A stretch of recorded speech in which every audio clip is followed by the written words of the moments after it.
Climinha de Brasileirão, hein? Flamengo está fazendo a sua preparação em Porto Alegre, no CT do Inter, para enfrentar o Grêmio pelo Campeonato Brasileiro lá na casa deles.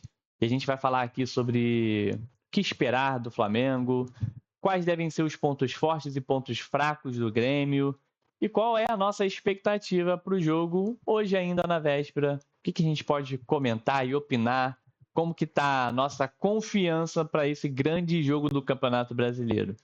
E aí, já pegou o cafezinho? Não tem hora pro cafezinho, galera, não tem hora. Seja bem-vindo ao canal Flamullet. Se inscreve no canal, se você curte uma resenha sobre o Flamengo, a gente falar aqui de forma tranquila, repercutir as notícias, sem gritaria, sem exaltações, só às vezes.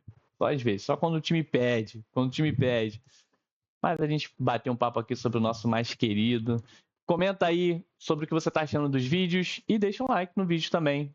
Beleza, galera? Bem-vindo ao Flamullet. Vamos falar do vídeo de hoje. O Flamengo está fazendo a sua preparação lá no CT do Inter. Deixa eu dar um golinho no meu café aqui.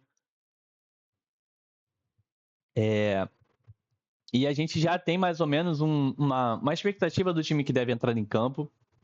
Até porque a gente já sabe bem quais são as baixas do time. A diferença do que a gente já tinha ali na Libertadores de jogadores disponíveis é basicamente o Alexandre, tá? O Alexandre precisa cumprir suspensão no Campeonato Brasileiro, foi embora da Colômbia direto para o Rio de Janeiro. O Flamengo convocou um jovem da base, o Johnny Góes, e foi bem legal porque hoje eu vi um post do Flazoeiro, que faz um trabalho de acompanhamento da base fenomenal, pessoal. Sigam o Twitter do Flazoeiro e do Flabase, falam tudo sobre a base do Flamengo. Mostrando que há 2 ou 3 anos atrás, eles postaram a contratação do Flamengo do Johnny Góes, né, vindo da base do Boa Vista. E é muito legal esse trabalho que eles fazem acompanhando esses meninos. E o Johnny Góes agora vai ter uma grande oportunidade no profissional. Não é o primeiro jogo dele como profissional. Quando o Flamengo jogou o início do Carioca esse ano, ele já estava ali compondo o time principal, digamos assim, chegou a fazer 2 jogos. Mas assim, foi convocado agora num momento importante. Espero que não precise entrar em campo, sinceramente, né? Porque para isso acontecer teria que ser uma lesão do Ayrton Lucas, ou o Ayrton Lucas está fazendo uma partida daquelas que a gente espera não ver do Ayrton Lucas. Esperamos um Ayrton Lucas seguro amanhã. E além da suspensão do Alexandre, é aquilo que a gente já sabia, né? Que é o Pulgar ainda se recuperando de lesão, a Arrascaeta com a lesão recente que ele teve, e ainda estamos sem Lucas Paquetá, tá, galera? Ainda assim, pessoal, o Flamengo provável é muito forte e não tem como a gente não estar com a expectativa, a confiança lá em cima. Comenta aí, como que tá a sua confiança para pegar o Grêmio amanhã fora de casa? Só olhando para o time, Rossi, Varela, Léo Pereira, Léo Ortiz, Ayrton Lucas, ok, Ayrton Lucas, Jorginho, Everton Araújo e tomara que Carrascal. Gosto muito do Carrascal, galera. Sou suspeito para falar, tenho camisa com o nome e o número dele.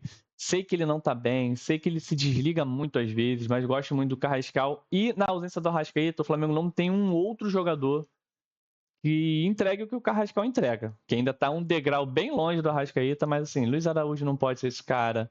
O Plata não pode ser esse cara. Bruno Henrique não pode ser esse cara.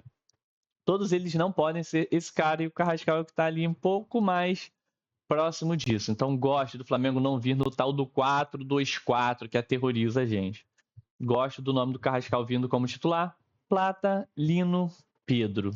Fechou. Galera, olha esse time. Time muito bom, time que está jogando junto direto, time que está entrosado. O trabalho do Leonardo Jardim está encaixando. Teve tempo para treinar com tranquilidade, né? Por não ter tido o jogo contra o Medellín, descansamos. Então, assim, tem vários fatores ao nosso favor. E não ter tido o jogo, cara, aumentou muito minha confiança para hoje. E é tão, tão, tão importante o Campeonato Brasileiro, né, galera? Eu sempre falo aqui nos vídeos do canal, eu sou repetitivo com isso. O Campeonato Brasileiro é muito importante, galera. O Campeonato Brasileiro é gigante. E por nós estarmos atrás, 6 pontos ainda do líder, é muito importante a gente entrar no Campeonato Brasileiro com força máxima, dando a vida. Bom, o Flamengo é um excelente time como visitante, isso reforça também a minha confiança, né? O Flamengo tem também o melhor ataque do campeonato. Enquanto o Flamengo estava ganhando de 2-0 do Vasco, pessoal, o Flamengo chegou a ser, ao mesmo tempo, melhor ataque e melhor defesa. estava empatado com outros times, mas ocupou naquele espaço de tempo dos 2-0, melhor ataque, melhor defesa do campeonato. Mas deu aquela entregada, cedeu o empate, abriu mão dessa posição também, mas isso já mostra como que o trabalho está bem feito, né? Então, se o Flamengo tivesse vencido aquele jogo lá por 2-0, seríamos o melhor ataque e melhor defesa do campeonato. O trabalho está muito bem feito e a gente pode ter confiança nisso, né? Enfim, o Flamengo tem o melhor ataque do brasileiro, são 26 gols. O Grêmio tem uma defesa em casa muito boa, muito sólida. Praticamente não toma gols em casa, mas alguma coisa vai acontecer, porque esse choque vai acontecer. O do melhor ataque contra uma defesa muito sólida. O time do Luiz Castro está bem fechadinho, joga saindo em transição também, apesar da campanha fora de casa ser horrível, o jogo é na casa deles, né? O Leonardo Jardim vai precisar achar esses espaços, né? Eu não sei se vocês sabem, mas o Grêmio, cara, joga com 3 zagueiros, né? Tem jogado com 3 zagueiros. Então, o Flamengo vai precisar vencer também essa linha, tá? E a gente vai ser testado jogando contra um time bem, bem, bem fechado mesmo. Flamengo e Felipe Luiz, a gente tinha muita dificuldade, né? Lembra? Eu já falei sobre isso, sobre aquela linha de passes em U, Flamengo, a bola ia até o ponta, volta até o meia, vai até o ponta do outro lado, fica tentando achar um espaço, né? E normalmente contra times muito fechados, assim, a gente sofria muito. Vamos ver como vai ser esse teste do Leonardo Jardim, pegando um time ali que joga numa espécie de 3-5-2, que quando baixar o bloco para se defender, vai povoar muito ali, vai fechar muito, e a gente vai precisar ser muito criativo ou realmente chamar o Grêmio, atrair o Grêmio. Eu acho que é isso que vai tentar fazer, né? O Grêmio jogando em casa, em algum momento ele vai ter que ser desafiado a propor. Então o Flamengo baixar bem as linhas, chamar o Grêmio e sair no contra-ataque, sair num jogo mais direto ali, tocando no máximo 1 ou 2 vezes na bola para chegar até o ataque. Essa é a minha expectativa, tá? Já que eu trouxe o Grêmio aqui, o provável Grêmio, né? O Grêmio vem ali com provavelmente o Everton, Balbuena, Gustavo Martins e Vieri. Pavon, muito bom jogador, né? Não tá no seu auge, mas é um jogador que eu gosto muito. Léo Pérez, Noriega, Pedro Gabriel e Gabriel Mack, excelente jogador. Jogador pro futuro aí. Se o Flamengo pudesse, existisse a chance de trazer o Gabriel Mack, seria muito bem-vindo. Mas não tem como, né? No ataque, a Muzu e o Carlos Vinícius, que também, cara, gosto muito. É aquele cara que fede a gol. Ele teria um perfil muito bom para ser reserva do Pedro, porque ele não é aquele cara estrelado que iria ficar absurdamente incomodado com o banco e que entraria e resolveria muito, cara. Se tivesse um centroavante do futebol brasileiro, atuando no futebol brasileiro, que eu traria para ser reserva do Pedro, seria o Carlos Vinícius por essas características, tá? Eu acho que ele ia lidar bem com a rotação do elenco, não ia estrelar, não ia bagunçar por causa disso, e ia entregar um índice de gols tão alto quanto o Pedro quando era reserva. Vocês lembram? O Pedro precisava de poucos minutos para fazer gol. Gosto muito do Carlos Vinícius como esse atacante trabalhador ali que poderia incomodar. Mas vamos ver como é que vai se desenhar isso. O mercado da bola é tema para outro papo. Tem aí conversas, né, rumores sobre Davi Romero, sobre outras opções que o Flamengo olha para o ataque. Mas, como a gente está falando de Grêmio aqui, tem o Carlos Vinícius. Para mim, ele é a principal ameaça do Grêmio para o jogo de amanhã. O Flamengo tem que estar muito ligado nisso. E é o jogador do Grêmio ali que, se eu pudesse... Na verdade, não. Se eu pudesse escolher só um jogador do Grêmio, eu iria no Gabriel Mack. Mas o segundo seria o Carlos Vinícius. Falar assim, não, Gabriel Mack não tem como, é irreal, tá fechado já com algum time da Europa. Carlos Vinícius para ser reserva do Pedro. Excelente, tá, pessoal? Então, esse é o provável Grêmio. Ninguém pediu minha opinião sobre quem eu gosto do jogador do Grêmio, mas é isso aí. Galera, deixa um comentário aqui agora, então. Tem algum jogador desse time do Grêmio aqui que vocês gostariam de ver com a camisa do Flamengo? Algum que vocês acham interessante? Ou algum que tem potencial para futuro? Eu falei os meus aqui. Deixa a sua opinião com os seus aqui também. Beleza? Então vamos para cima do Grêmio. É o 14º time do Brasileirão com 17 pontos apenas em 14 jogos. Está ali na linha fina sobre, né, a área da bagunça, a zona da degola. Mas dentro de casa é um adversário que a gente tem que respeitar, né? Luiz Castro jogando ali com aquele bloco médio, 3 zagueiros, tenta sair por dentro.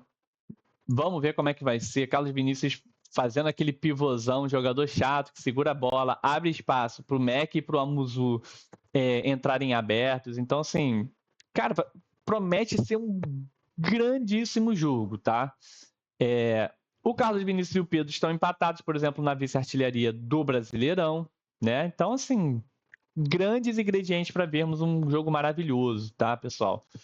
Amanhã, inclusive, pessoal, 6h30, 1 hora antes do jogo, na verdade um pouquinho antes, 6h20, 6h15, eu vou entrar em live aqui para a gente começar a comentar o clima do jogo e jogar a escalação ao vivo. Então o Flamengo vai soltar a escalação, eu vou colocar aqui em live, tá, pessoal? Então se você não é inscrito no canal, se inscreve e coloca o sininho para quando eu entrar ao vivo aqui, a gente começar a repercutir as escalações, o clima do jogo, como é que está o ambiente do jogo e tudo mais. Beleza, pessoal? Por hoje é isso. Eu vou dar um palpite hoje com o que a gente espera, tá? Flamengo 3, Grêmio 1. Esse é o meu palpite. Não, brincadeira, brincadeira. Depois de tudo que eu falei, né? Muitos elogios ao Grêmio. Eu acho que o Flamengo pode vencer essa partida por 2-1, tá? 2-1. Os 3 pontos na bagagem. Voltar para casa com esses 3 pontos, porque a maratona de jogos continua. Seria muito importante, tá? 2-1. Amanhã, no pré-jogo, vendo a escalação, aquele clima do jogo, normalmente tem um grande risco de eu mudar o meu palpite, porque eu vou ficando empolgado, vai chegando a hora, eu vejo o time escalado, assim, eu falo, que time é esse, meus amigos? E aí vou e aumento, é 3-0, enfim. Espero você aqui na live amanhã às 6h30, beleza, pessoal? Esse é o Flamullet, gente. Galera, tá chegando pela primeira vez aí, aqui é essa resenha mais tranquila. Você gosta de contraponto, um papo mais de análise, sem muito exagero, nem muito ao céu, nem muito ao inferno. Papo mais tranquilo. Vem fazer parte aqui da nossa comunidade. Deixa aí seu comentário para participar do debate também. Fala aí o que você concorda, o que você não concorda. Tem espaço para tudo, beleza, galera? Amanhã a gente se vê na live, então, ali por volta de 6h15, 6h30. Bora para frente. Tem que terminar meu café antes que esfrie. Eu espero ver vocês aqui na live amanhã, beleza, pessoal? Saudações rubro-negras.